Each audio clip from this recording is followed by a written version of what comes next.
आप देख रहे हैं श्री हरि कृपा आश्रम चैनल। संस्थापक स्वामी श्री हरि चैतन्य पुरी जी महाराज।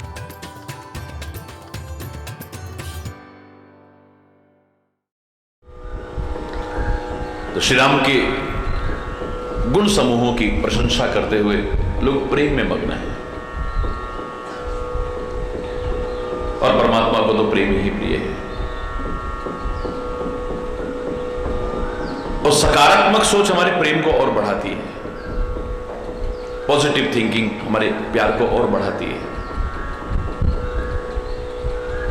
मन में आता है कि हम जैसे कितने कम सौभाग्यशाली हैं जिन्हें राम अपना कह करके पुकारते हैं।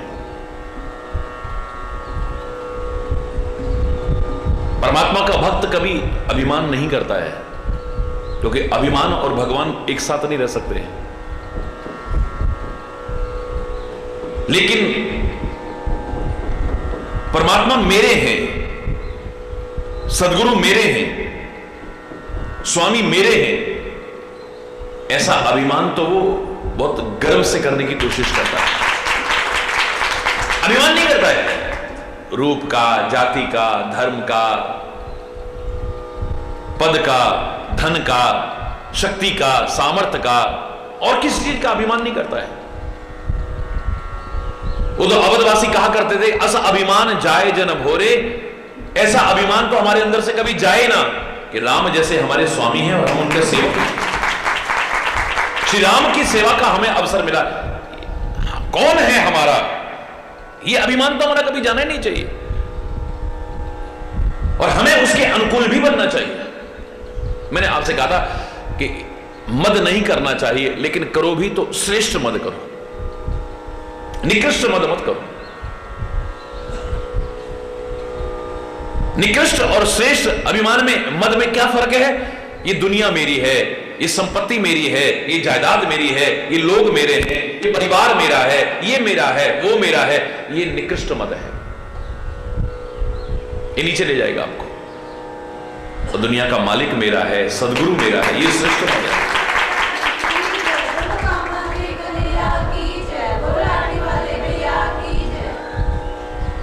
पहले ही संसार रूपी दुखालय में आकर के इतने दुखी हो, अगर दुखों को बढ़ाना चाहते हो तो मैं और मेरा को और बढ़ा लो, क्योंकि मैं और मेरा ही तो सारे दुख की जड़ है। जितना मैं और मेरा जिस चीज के प्रति ज्यादा होगा, उतना ही दुख सुख ज्यादा होगा। जितना मैं और मेरापन कम होता जाएगा, उतना ही दुख सुख कम होता चला जाएगा। जिसके प्रति भी मैं और मेरापन ज्यादा होगा, उतना ही दुख सुख हमारा बढ़ता चला जाएगा।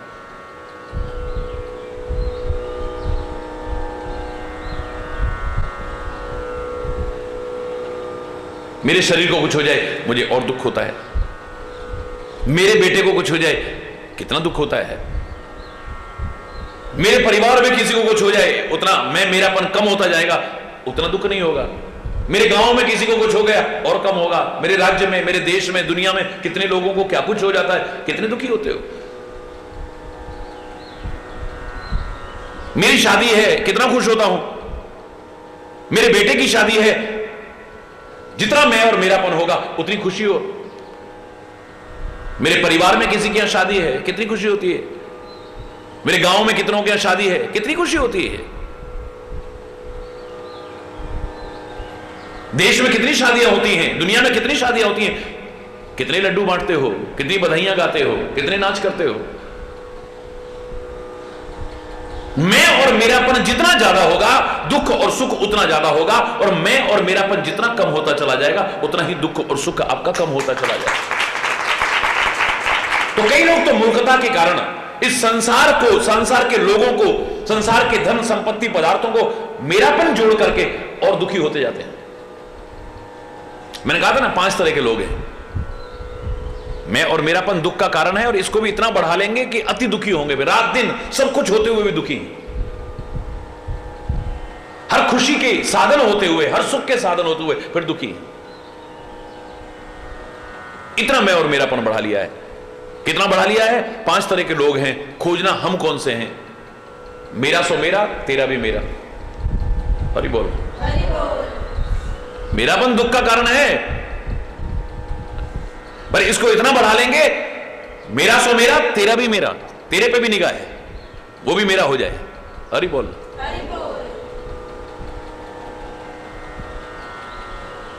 एक कहता है तेरा सो तेरा ले मेरा भी तेरा, क्या याद करेगा किससे पाला पड़ा है, और खुश रहता है। एक कहता है मेरा सो मेरा तेरा भी मेरा, एक कहता तेरा सो तेरा ले यार मेरा भी तेरा, एक कहता भैया तेरा सो तेरा मेरा सो मेरा, तू अपने मगन रहे हम अपने मगन रहे, बस कुछ लेना देना नहीं।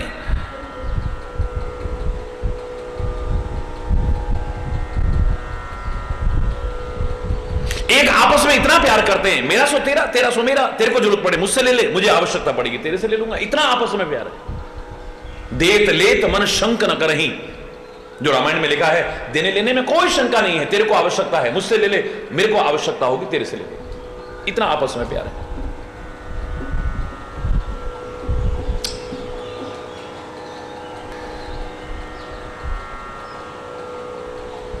एक कहता है यार दुनिया में कभी सोच करके देखो, क्या मेरा क्या तेरा, सब बेकार है, सब मिथ्या है, सब यही रह जाना है, ना मेरा ना तेरा, ये चिड़िया रहे ना बसेरा। अरे बोलना है? मेरा तेरा कुछ नहीं, ये जो हम इतना ज्यादा वो कर रहे हैं, सब चंद 4 दिन की चांदनी फिर अंधेरी रात है, सब यही तरह रह जाएगा।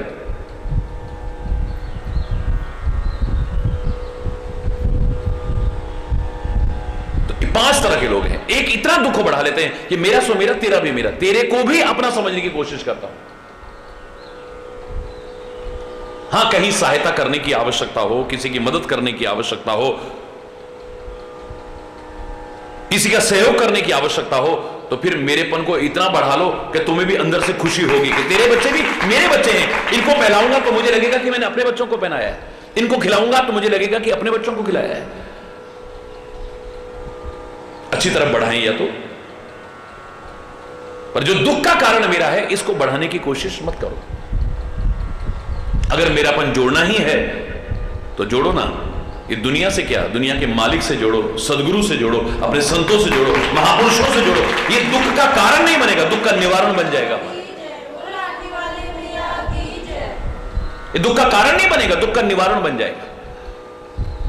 उनसे अगर मेरापन जुड़ेगा, इधर से मेरापन कम होता चला जाएगा। इधर से मेरापन कम होना यानी दुख सुख को कम करना है। अरे वाह,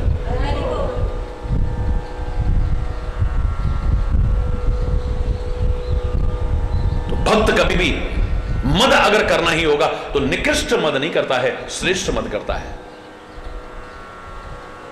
निकृष्ट मद, बेकार मद क्या है, बेकार अहंकार क्या है, बेकार नशा क्या है, ये दुनिया मेरी है, ये दौलत मेरी है, ये जमीन मेरी है, ये जायदाद मेरी है, ये लोग मेरे हैं, ये खजाना मेरा है, ये मेरा है, वो मेरा है, ये निकृष्ट मद है। पर दुनिया का मालिक मेरा है, मेरा सदगुरु मेरा है, मेरा स्वामी मेरा है, ये श्रेष्ठ मद है। मद अच्छी चीज नहीं है, लेकिन आप देखते हैं श्रीमद भगवद गीता, श्रीमद भागवत, श्रीमद देवी भागवत, यहां भी मद शब्द जुड़ा है, लेकिन साथ में श्री जुड़ा है। श्री माने श्रेष्ठ। मद ही करना है तो श्रेष्ठ मद करना, निकृष्ट मत करना। और जब हम ऐसा करेंगे कि वो मेरा है, गर्व से कहेंगे कि परमात्मा मेरा है, तो एक दिन ऐसा आएगा, निश्चित आएगा कि वो कहेगा कि तू मेरा है।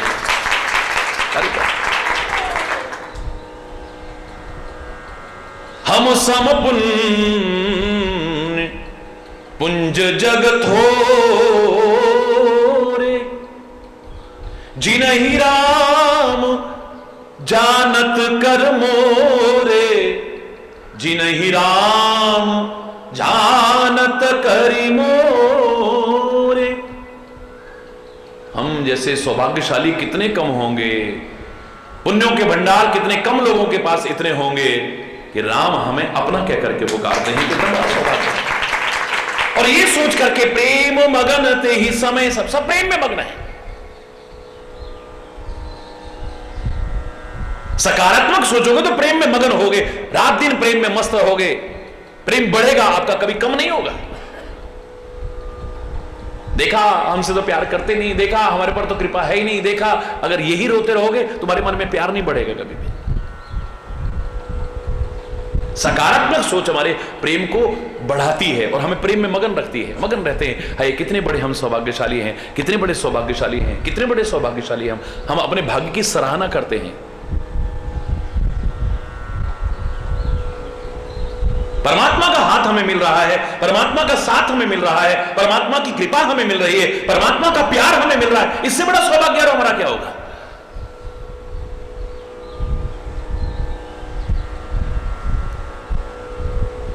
सब प्रेम मग्न है। उसी समय पता लगा कि मिथिलापति महाराजा जनक पधार रहे हैं, तो सब हड़बड़ाहट में एकदम से भगवान श्री राम सहित सारी सभा उठ गई है। श्री राम उनको लिवाने के लिए आगे जाते हैं। तो महाराजा जनक जब पहुंचे हैं तो कहते हैं कामदगिरी को जब देखा है, पर्वतराज को जब देखा है, तो रथ से उतर गए, प्रणाम किया है। जहां हमारे आदरणीय जन रहते हो, जहां हमारे पूजनीय जन रहते हो, जो हमारे पवित्र तीर्थ स्थल हैं, वहां की मर्यादा है कि वहां उनको सम्मान देते हुए पैदल चलने की कोशिश करनी चाहिए। ये नहीं कि बिल्कुल वहीं तक पहुंचे। नियम तो यह कि जहां से वो जगह दिखाई देने लग जाए वहीं से पैदल चलना शुरू करो। ये सम्मान है वहां का। ये परिक्रमा वगैरह का विधान था, ये काय के लिए? सम्मान है, उस तीर्थ का सम्मान है। आप जो पैदल परिक्रमा लगाते हो, अनेक लाभ में से एक कारण ये भी है परिक्रमा वगैरह का कि हम सम्मान देते हैं।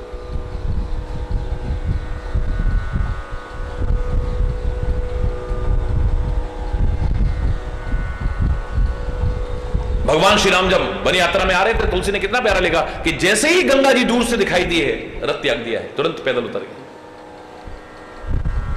गंगा की महिमा गाते हुए जा रहे हैं। यानी तीर्थ पर फिर व्यर्थ की बात करते हुए ना जाएं, तेरी मेरी बातें करते ना जाएं, घर की और इधर उधर की बातें करते ना जाएं।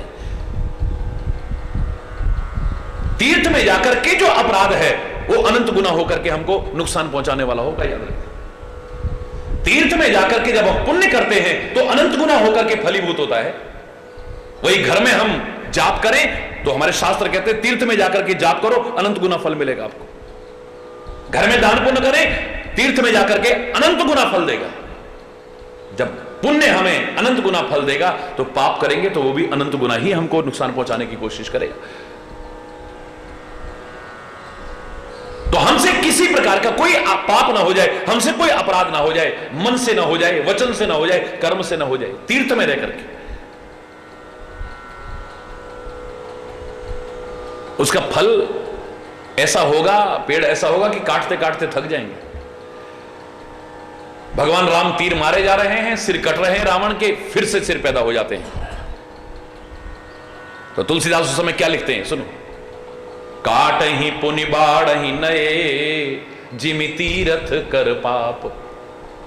जितने सिर काट रहे हैं उसके, लोग तो कह रहे हैं इसने भगवान शंकर को सिर चढ़ाए थे ना, उसके बदले में बढ़ते चले जा रहे हैं, उसके बदले में बढ़ते चले जा रहे हैं। नहीं, तुलसी कहता है काट ही पुनि बाढ़ ही नए। इसके सिर काट रहे हैं, फिर नए सिर आ जाते हैं, फिर नए आ जाते हैं, फिर काटते हैं, फिर नए आ जाते हैं, खत्म नहीं हो पा रहे हैं सिर। जिमि तीरथ कर पाप, जैसे तीर्थ पर किया हुआ पाप कभी समाप्त नहीं होता है। इसलिए वहां हमसे कोई अपराध, मन में किसी प्रकार का गलत चिंतन ना आए, वाणी से कोई गलत ना बोल जाए, हमसे कुछ गलत कर्म ना हो जाए। तीर्थ का सम्मान करते हुए महाराजा जनक रथ से उतर गए हैं और प्रणाम करते हुए आगे बढ़ते। राम दर्श लालसा उछाहू, राम दर्श लालसा उछाहू, पथ समलेस कलेस न काहू, पथ समलेस कलेस न काहू। राम के दर्शन की बड़ी लालसा है और उत्साह है मन में। और याद रखना, जब आपके मन में कोई लालसा होती है और उत्साह होता है, फिर थकावट नाम की और क्लेश नाम की कोई चीज आपके पास पड़ नहीं सकती। कितनी भी मेहनत करके आपको थकावट नहीं, उतनी नहीं होगी जितना कि आम तौर पर हमको थकावट होती है। उत्साह हो मन में, उमंग हो मन में, जोश हो मन में, कुछ करने की चाह हो मन में, लालसा हो मन में, तो फिर थकावट नहीं होती है। हम देखा करते थे जब पैदल जमाने में हिमालय की यात्रा लोग करते थे उस जमाने में, अब तो गाड़ियां कितने तीर्थों पर जाने लग गई हैं, लेकिन जब गाड़ियां नहीं जाती थी, पैदल जाते थे, कितने भी थके होंगे, बस दूर से मंदिर का शिखर दिखाई दिया, ऐसे लगता थकावट पता नहीं कहां, बस पहुंच गए 2-3 किलोमीटर तो पता ही नहीं चलता था कैसे निकल गए। भारत की पदयात्रा के दौरान जब मैंने उत्तराखंड की भी यात्रा की है, तो वो दृश्य देखने लायक होते थे, लोगों में उत्साह आ जाता था, दर्शन की लालसा होती थी।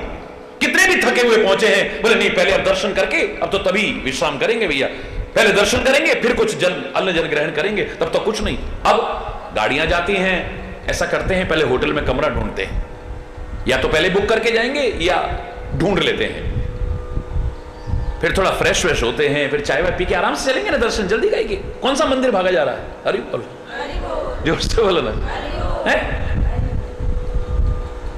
कौन सा मंदिर भागा जा रहा है?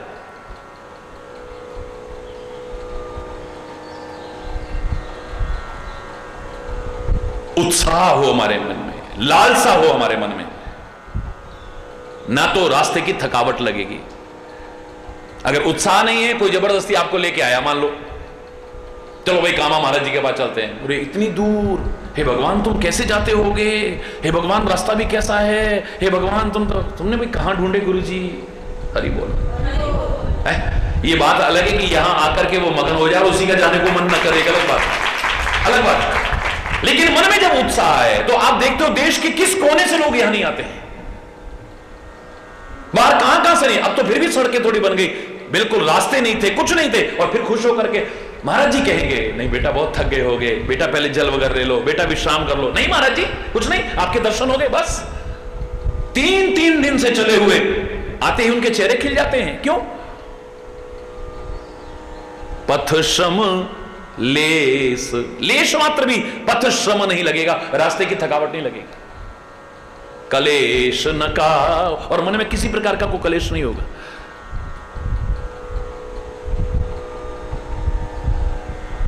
यहां आकर के भी कोई सुख के साधन नहीं जुटा रखे हैं कि भाई आपको बहुत फर्स्ट क्लास कमरे मिल जाएंगे, बड़े अच्छे पलंग मिल जाएंगे, एयर कंडीशन रूम मिल जाएंगे, अटैच कमरे मिल जाएंगे, हर तरह के पकवान मिलेंगे, फलाना कुछ नहीं।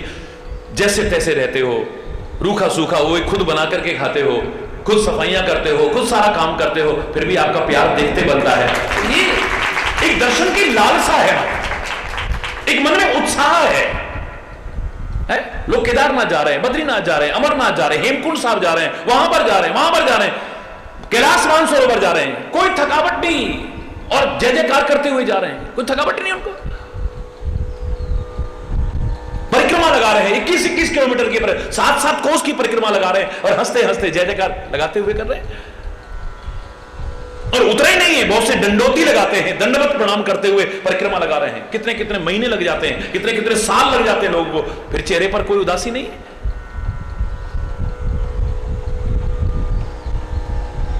कोई भी काम जब खुश होकर के करते हो, वो काम करते हुए आपके मन में उत्साह है, आपके मन में श्रद्धा है, आपके मन में एक लालसा है, तो ना तो रास्ते की थकावट आपको हो सकती है, और न किसी प्रकार का कलेश रह सकता है। और मैं कह रहा हूं को कलेश बचेगा भी नहीं, दुख बचेगा भी नहीं। जो मैं खुले शब्दों में कहा करता हूं, सुख के साधन चाहो तो कहीं और जाना,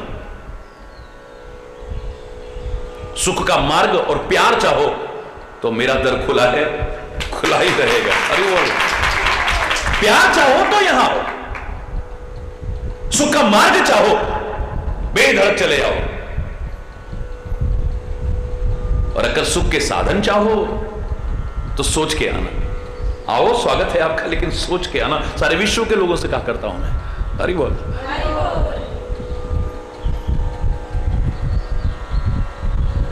मनता जहां रघुवर वे देहि, बिन मन तन दुख सुख सुधि के।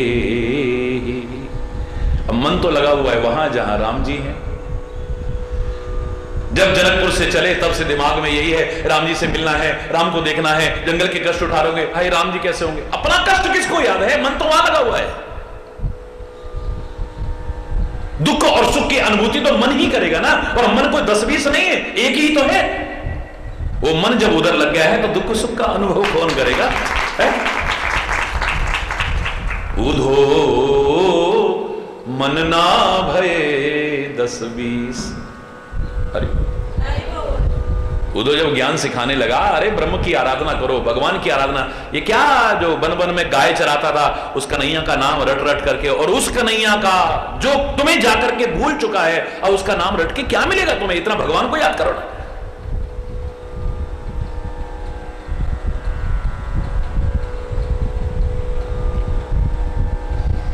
बोले तू भगवान की आराधना करता है, ब्रह्म की आराधना करता है, योग करता है, साधन करता है, बड़ी अच्छी बात है। तू पहले आकर के सिखाता तो हम भी सोचते, बड़ी अच्छी बात है। लेकिन उधो मन न भय 10-20। अब मन को 10-20 तो है नहीं। एक वो जिससे गंवार ग्वाला तो कह रहा है, बन बन गाय चराने वाला कह रहा है, वो हमारे मन को वो श्याम सुंदर हरण करके ले गया। अब दूसरा मन कहां से लाएंगे तेरे ब्रह्म की आराधना करेंगे? अब वो दूसरा मन कहां से लाएं? सुख की कलियां दुख के कांटे, मन सबका आधार। सुख की कलियां दुख के कांटे, मन सबका आधार।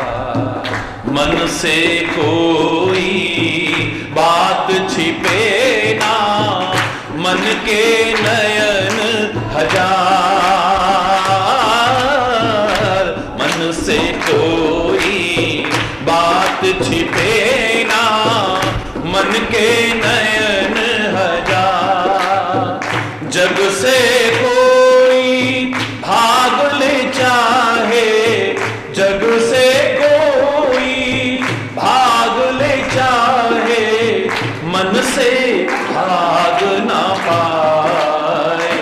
तोरा मन दर्पण कहलाए, तोरा मन दर्पण कहलाए, तोरा मन दर्पण कहलाए।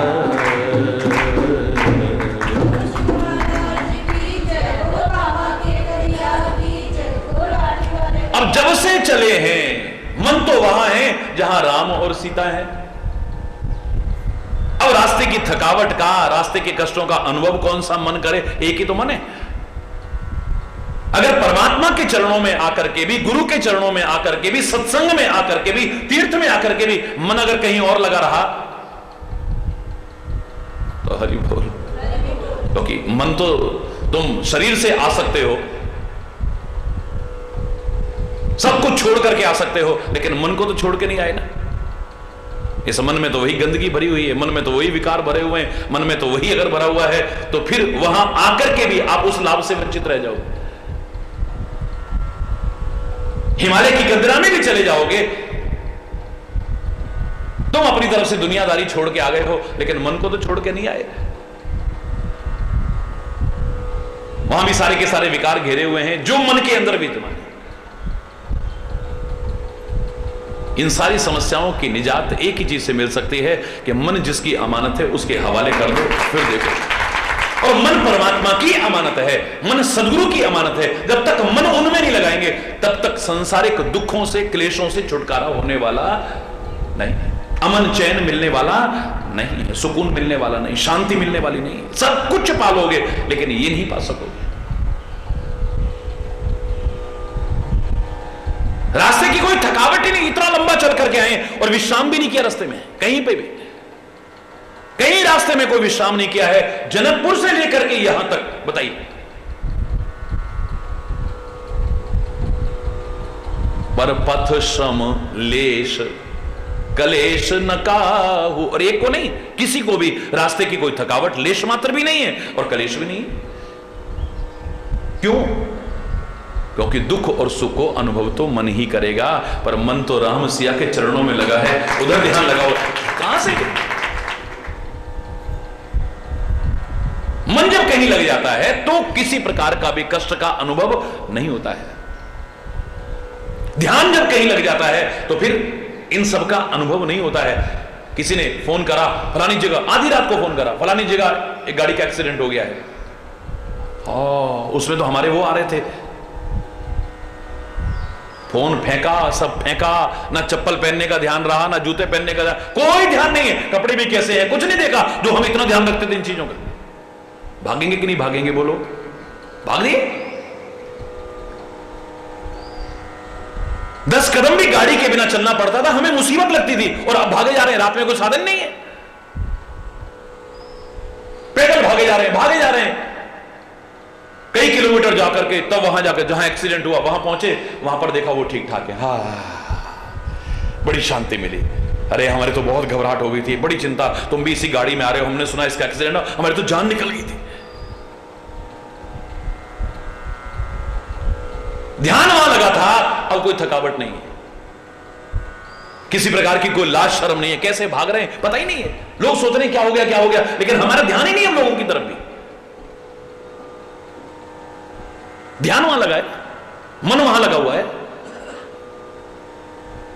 रास्ते में कहीं उलझ करके कपड़े भी फट गए, उस पर भी ध्यान नहीं है, चोट लग गई उस पर भी ध्यान नहीं है, जब लौटे तब देखा और खून का, अब रोना शुरू।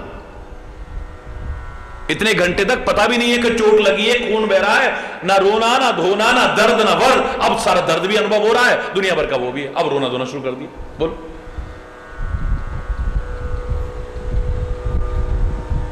मन अगर वहां लगा दिया है तो दुख सुख का अनुभव हो ही नहीं सकता। सुख की कलियां दुख के कांटे, मन सबका आधार, मन ही तो अनुभव करता है। क्योंकि दुख और सुख अगर शास्त्रों के हिसाब से देखें तो ये कोई चीज नहीं है, ये खाली अनुभूति के विषय है कुछ नहीं, कुछ भी नहीं है। क्योंकि एक दुख दूसरे के लिए दुख नहीं है, एक सुख दूसरे के लिए सुख नहीं है। सर्दियां आ गई, गर्म कपड़े आपके पास नहीं, आपके लिए बहुत भारी दुख है, हरि चैतन्य के लिए नहीं है। हरि बोल, जोर से बोलो। ये ऐसे अनंत लोग हैं जिनके लिए कोई दुख नहीं हो।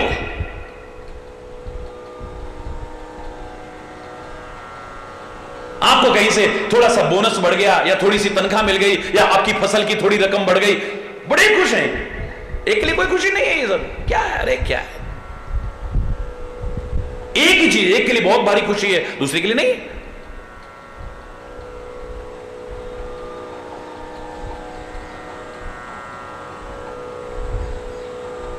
एक ही दुख एक आदमी को इतना दुखी कर देता है, दूसरे को बहुत कम दुखी करता है, तीसरा ऐसा है उसे कोई दुखी नहीं होता।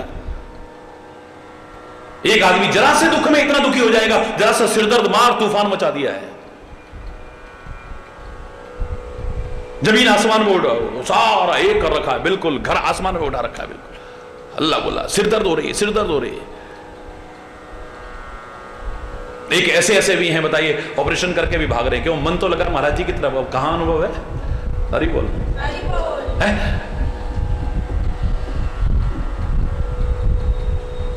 ये बुजुर्ग अम्माओं को देखो आप, इतना दर्द इतना वो होगा, लेकिन फिर भी मगन होके कर रहे हैं अपना।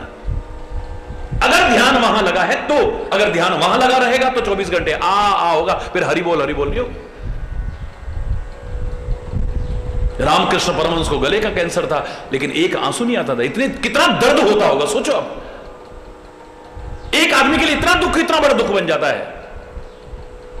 एक इतने बड़े दुख को भी हंस गए, अरे कोई नहीं, सब ठीक हो जाए, कोई बात चलता है, हो जाता है, सहज में ले जाता है उसको। एक के लिए इतनी बड़ी खुशी भी बहुत बड़ी खुशी हो जाती है और वो मगन रहता है, एक को हर सुख मिल रहा है, हर सुविधा मिल रही है, लेकिन वो खुशी नहीं है। मियां रोते क्यों? सूरत ही ऐसी है, फिर भी रोता रहेगा। अनुभूति के विषय है ना।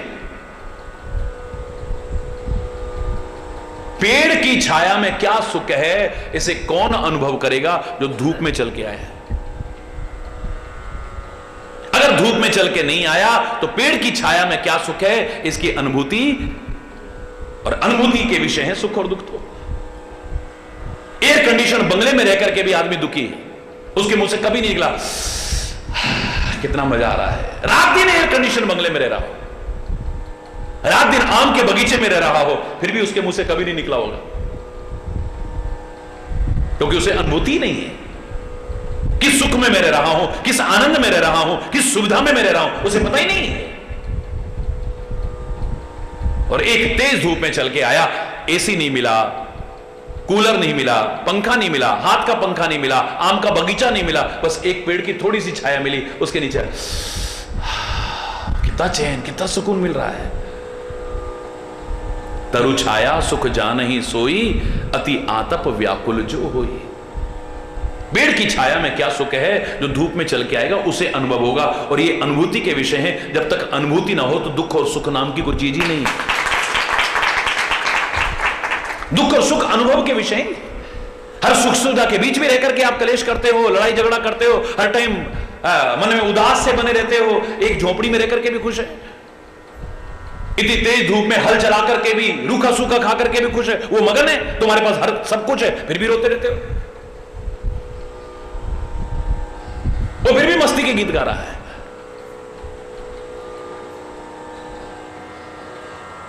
दुख और सुख की क्या परिभाषा है? जो अनुभव करो वही दुख सुख है। हरि बोल। और अनुभव करता है मन। ये मन जब कहीं लग जाता है तो फिर दुख सुख करे।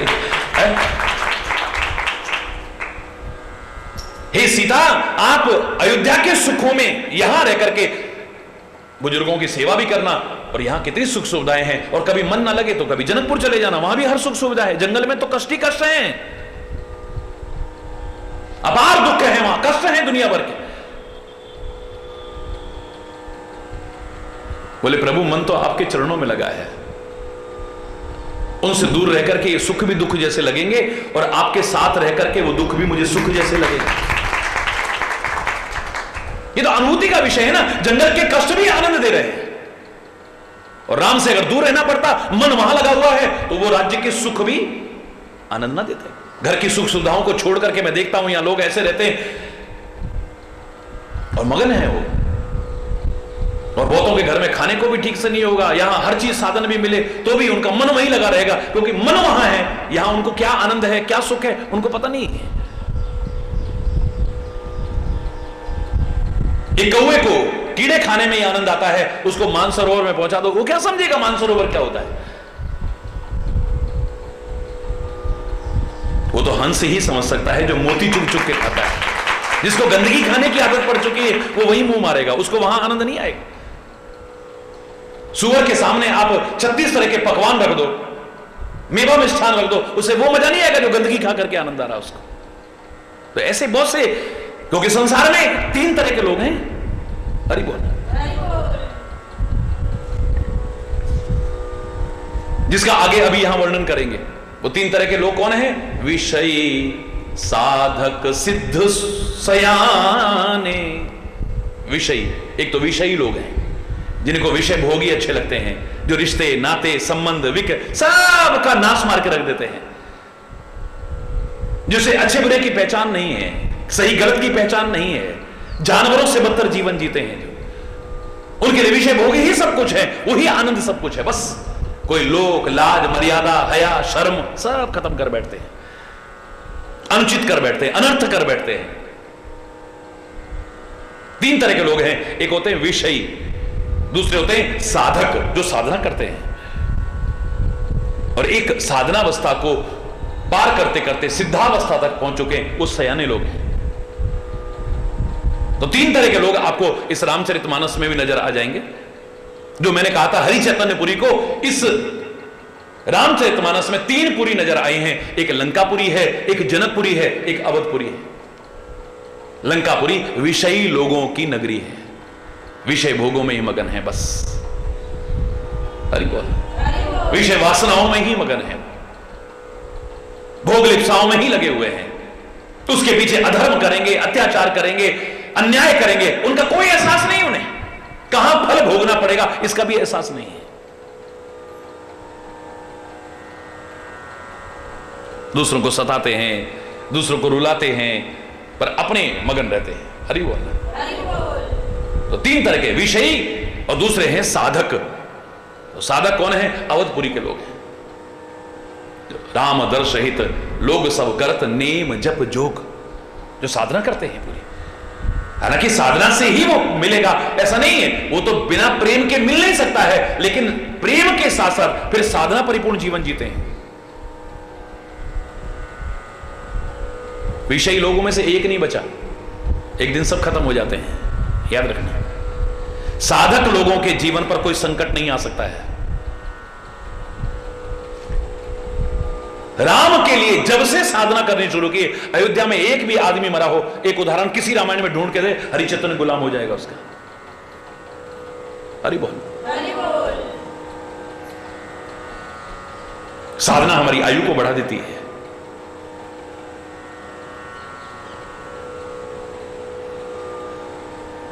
और जनकपुर के लोग हैं सिद्ध सयाने, महाराजा जनक जैसे ऋषि मुनि भी जिनकी वाणी सुनकर के आनंद मग्न होते हैं, जिनके ज्ञान से प्रसन्न रहते हैं, हमेशा कुछ मार्गदर्शन लेते रहते हैं।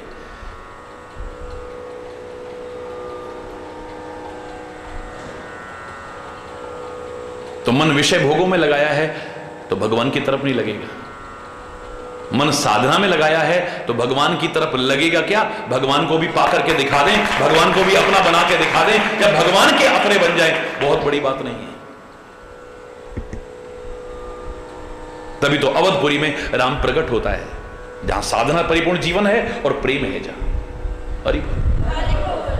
जहां ज्ञान परिपूर्ण जीवन है, सिद्धावस्था तक पहुंच करके लोग रहते हैं, वहां आत्मा और परमात्मा का यानी राम और सीता का मिलाप होता है।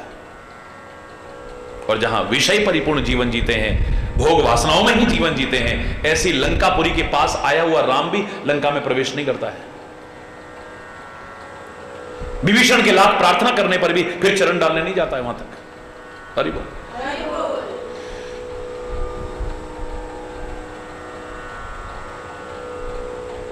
तो मन जिसकी अमानत है, अगर उसमें लगा दिया, मन जिसकी अमानत है उसको दे दिया, तो फिर जीवन का सच्चा सुख और आनंद हम पा सकते हैं। हरि बोल।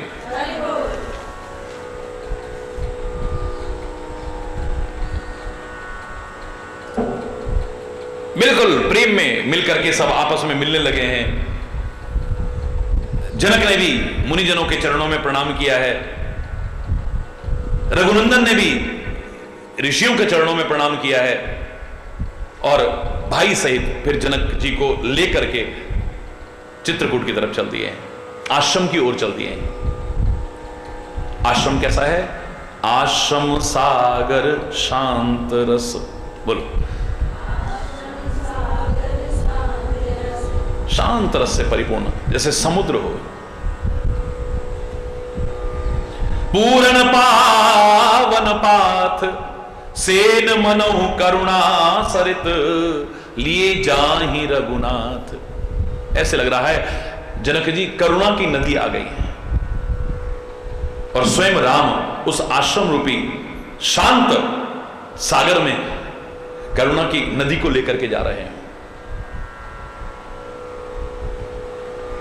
आनंद विभोर होकर के चले जा रहे हैं सभी लोग, प्रेम मगन होकर के जा रहे हैं सभी लोग। ज्ञान और विराग के किनारों को डुबोती हुई जा रही है करुणा की। मतलब जब करुणा रस आता है, ये सब कुछ नहीं रहता है, ज्ञान विराग सब एक तरफ रखा रह जाता है। जब प्रेम रस आता है तो फिर ये ज्ञान व्यान सब एक तरफ रखा रह जाता है। यद्यपि ज्ञान के बिना प्रेम भी अधूरा है, और ज्ञान भी प्रेम के बिना अधूरा है, लेकिन वहां पर कोच बोध नहीं रहता है। वहां तो उदो जैसे ज्ञानी भी फिर निरुत्तर होकर के जाते हैं, और निरुत्तर होकर के क्या जाते हैं? प्यार का संदेश लेकर के जाते हैं। जो ज्ञान की शिक्षा देने आए थे वो प्रेम की शिक्षा लेकर के जाते हैं। प्रेम से बढ़कर के कुछ नहीं है। प्रेम जब आता है, करुणा जब आती है, सब ऐसे लगता है किनारे हैं, इनको डुबोते हुए चलता है। हरि बोल।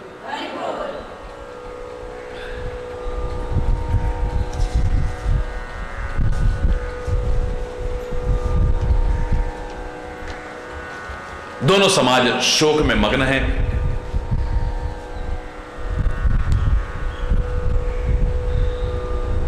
रहा न ज्ञान न धीरज लाजा, न ज्ञान रहा है, न धैर्य रहा है, और न लाज रही है। दोनों के दोनों। अब लोग कह रहे हैं कि महाराजा जनक को इस स्थिति में देख करके लग रहा है कि इनके अंदर ज्ञान ही नहीं है।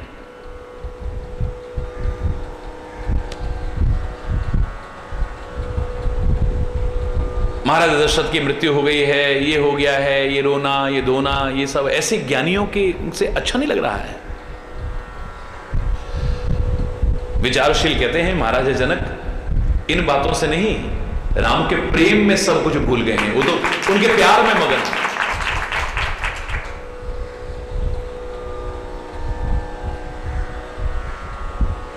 सहज विराग रूप मन, इन्होंने पहले भी कहा था जब राम को देखा था, स्वयं कहा था अपने मुख से, सहज विराग रूप मन मोरा, थकित होत जिम चंद्र चकोरा।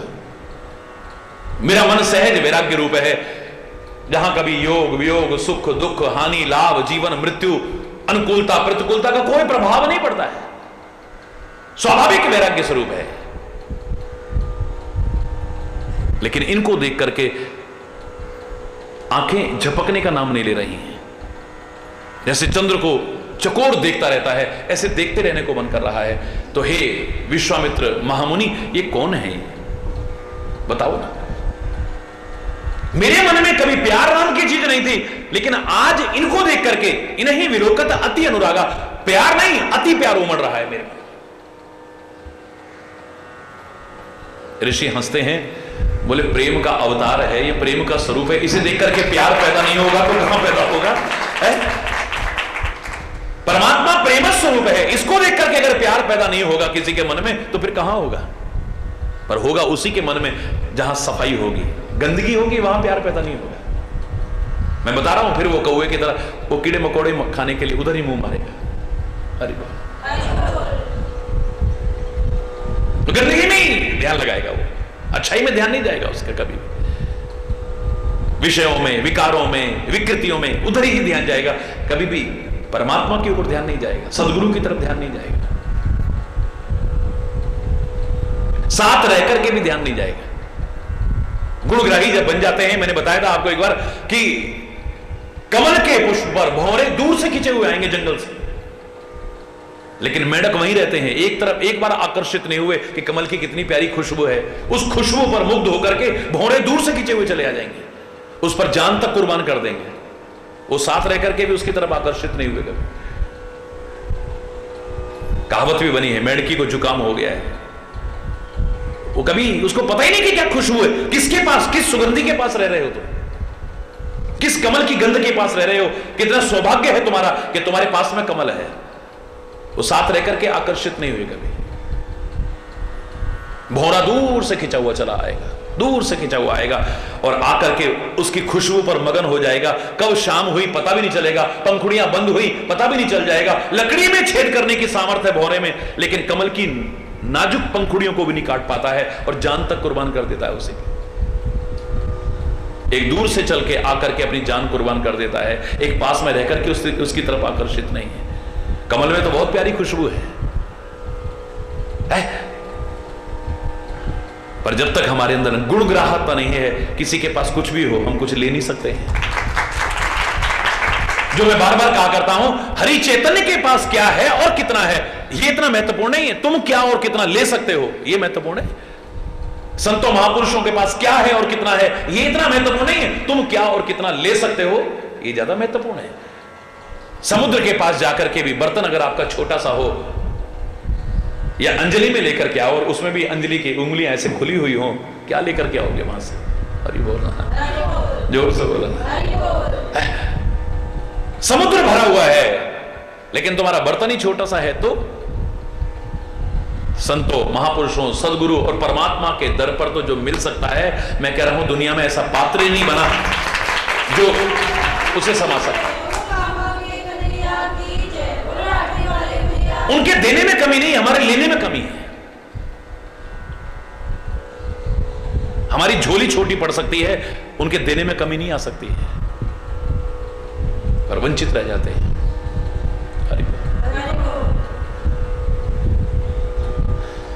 तो यहां बात महाराजा जनक की ही नहीं है, बात यहां जनकपुर वासियों की ही नहीं है, बात यहां अवधपुर वासियों की ही नहीं है, बात तो हम अपनी प्रेरणा के लिए कर रहे हैं कि अगर मन जिसकी अमानत है उसमें लगा दिया तो दुख सुख शोक क्लेश ये सारे हमारे पास टिक नहीं सकते। फिर कितनी मेहनत करके भी लेश मात्र भी थकावट नहीं होगी हमारे देखते देखते। हमारी माताएं बहनें कितना काम करती थी पहले, पानी भी कुएं से लेके आती थी दूर से, हरी बोल, कपड़े धोने भी तालाब में जाती थी, गाय भैंस का भी करती थी, गोबर का भी करती थी, दुनिया भर का काम कर, बच्चों का भी काम करना, घर का भी काम करना, गोबर से लीपना भी घर। आटा भी बाजार से पिसा हुआ नहीं आता था, खुद पीसते थे, मसाले भी खुद पीसते थे, धान भी खुद कूट करके उसको निकालते थे। इतना सब करने के बाद भी थोड़ी देर भगवान की पूजा के लिए टाइम भी निकाल लेते थे। अब पानी कहीं लेने नहीं जाना, कपड़े कहीं धोने नहीं जाना, बर्तन भाड़े मांजने वाली आती है, झाड़ू पोछा लगाने वाली आती है, कपड़े धोने की मशीनें आ गई या कोई धोने वाले आ जाते हैं। ये सब भूल भाल गए, आटा पीसना नहीं, मसाले पीसने नहीं, दुनिया भर का काम करना नहीं, फिर भी क्या करूं थक जाती हूं। अरे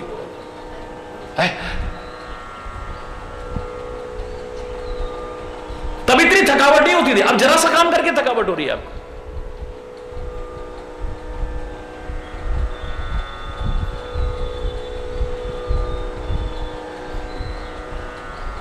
कारण खोजना क्यों? और यही कारण, एक कारण इसी वजह से हमारे शरीर की बीमारियां भी आ रही हैं। शारीरिक श्रम अब है नहीं, ये कमर में दर्द हो रहा है, घुटनों में दर्द हो रहा है, हाथों में दर्द हो रहा है, सिर में दर्द हो रहा है, गर्दन में दर्द हो रहा है, उसमें दर्द हो रहा है, इसलिए हो रहे हैं सारे ये। अगर आपका मन लगा हुआ है किसी काम में, कितनी भी मेहनत करके आपको थकावट नहीं हो सकती। याद होगा मेरे से लोगों ने पूछा था, महाराज जी आप इतनी मेहनत करते हैं, जब भागदौड़ में देखते हैं मेरे को, सुबह से लेकर शाम तक इतनी भागदौड़ करते हो, इतना बोलते हो, इतने दुख सुख सुनते हो, इतने कार्यक्रमों में भाग लेते हो, फिर भी आपके चेहरे पर वही प्रसन्नता रहती है, क्या थकावट नहीं होती आपको? मैंने कहा शरीर है थकता होगा, पर उतना नहीं जितना आपका, क्योंकि मैं इस काम को भार समझ के नहीं कर रहा, अपना कर्तव्य समझ के कर रहा हूं, मुझे थकावट नहीं होती।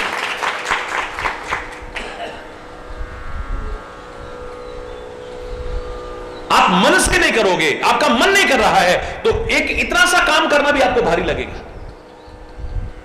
आपके घर में एक मेहमान आ गया, अब आपके मन को अच्छा नहीं लग रहा है, वो हे भगवान अभी तो काम करके हटे, अभी आ गया, अब इसके लिए चाय बनानी पड़ेगी। चाय बनाना भी मुसीबत लगेगी, एक प्याली चाय बनाने में मुसीबत लगेगी अगर मन नहीं है तो।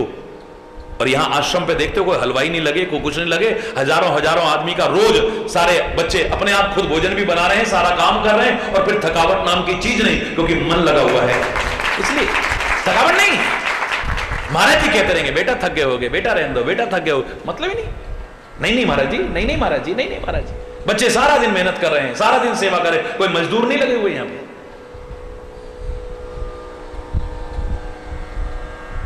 लेकिन करने वालों में भी जिसने मन से नहीं किया उसको थकावट लगेगी, बोझ समझ के जहां करेंगे। फिर मन में उत्साह हो, मन में उमंग हो, मन में श्रद्धा हो, मन में जोश हो, कितना भी करके एक लेश मात्र भी थकावट नहीं हो सकती। हरि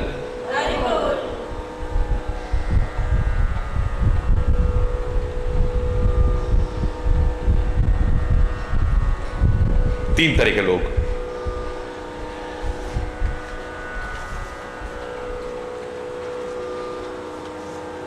जो मैंने आपको बताए हैं, उसमें भी मैं आपसे ये कहूंगा कि हरि चैतन्यपुरी को जो 3 पुरी नजर आई है, लंकापुरी, अवधपुरी और जनकपुरी, अपने जीवन को अवधपुरी बनाना या जनकपुरी बनाना, और ना बना सको तो लंकापुरी बनाने की कोशिश मत करना। अगर साधना परिपूर्ण जीवन नहीं जी सकते हो, ज्ञान परिपूर्ण जीवन नहीं जी सकते हो, तो खाली विषय भोग परिपूर्ण जीवन मत जीना। हरि बोल।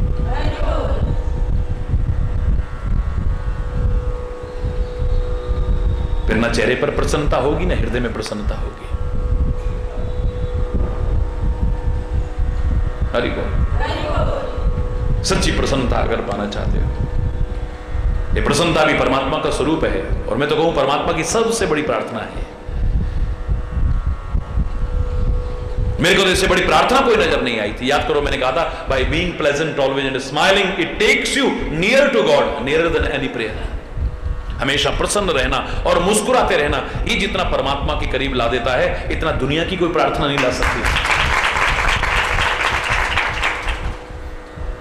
इतना सरल तो नहीं है हमेशा प्रसन्न रहना और मुस्कुराते रहना, क्योंकि कभी दुख, कभी सुख, कभी हानि, कभी लाभ, कभी यश, कभी अपयश, कभी अनुकूलता, कभी प्रतिकूलता, लेकिन असंभव नहीं है। परमात्मा का नाम लेकर के सदगुरु के बताए अनुसार कोशिश करो, सच्ची प्रसन्नता के अधिकारी बन सकते हो। असंभव नहीं है। हरि बोल। और परमात्मा करे आपको सच्ची प्रसन्नता मिले, सच्चा सुख मिले, सच्चा आनंद मिले, यही कामना करते हुए आज यहीं पर अगर कोई गलत शब्द निकला उसके लिए क्षमा चाहता हुआ अपनी वाणी को विराम दो। एक बार जोर से बोलेंगे, धर्म की, अधर्म का, प्राणियों में, विश्व का, गौ माता की, भारत माता की, गंगा माता की, संत समाज की, भारत की देवियों की, भक्त समाज की।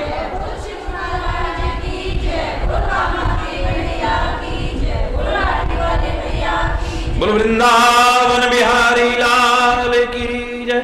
जय जय श्री राधे श्याम राम राम। हरि बोल, हरि बोल।